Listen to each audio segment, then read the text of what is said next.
অপরকেও তেমনি দিতে চেষ্টা করো। এমন করো বুঝে চলতে পারলেই যথেষ্ট।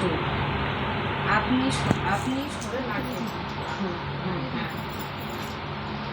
তাহাকেই পাপ বলিয়া জানিও, যাহা তোমাকে জীবন যশ ও বৃদ্ধি হইতে বঞ্চিত করিয়া অজ্ঞতা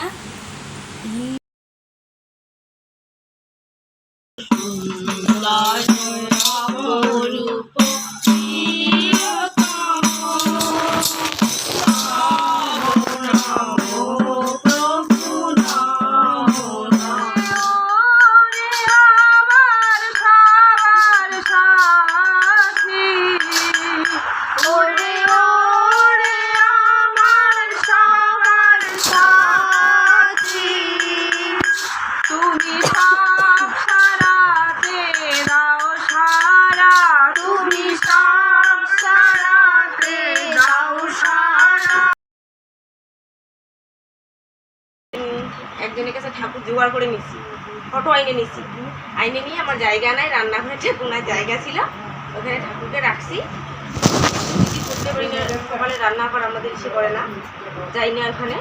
তারপরে একদিন যে মার সঙ্গে দেখা হইলো, মার সঙ্গে দেখা হয়ে মার পরামর্শ নিয়ে ঠাকুরকে স্থাপন করলাম। কতটা ভালো আছি এটা ভাষা দিয়ে বোঝানো যাবে না, কিন্তু ঠাকুর শুধু ধরে থাকলেই আমাদের হবে না। যেমন পাখাটা ধরে থাকলে আমি হাওয়া খেতে পারবো না, আমাকে হাতটা নাড়াতে হবে।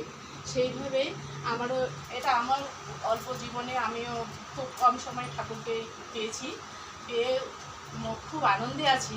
তো আমি চাইবো আমার পারিপার্শ্বিক আমার সবাই যেন ঠাকুরকে নিয়ে আমরা এইভাবে আনন্দে বেঁধে থাকতে পারি। বলেছে যে ঠাকুরকে ধরলে এই না যে আমার বাড়ি থেকে অসুস্থ হবে না, আমার বাড়ি থেকে মারা যাবে না, আমার বাড়িতে বিপদ আসবে না, এটা না। কিন্তু ঠাকুর তুমি আছো, তাই আমি বলতে চাই, মানে আমি শক্তি পাই, বিপদ আসলেও আমি যেন ভেঙে না পড়ি। তুমি আছো তাই তুমি আমাকে রক্ষা করবে, যে ঠাকুর তুমি আছো, তাই না? এই মা এই এতটুকু উপলব্ধি করতে পেরেছে।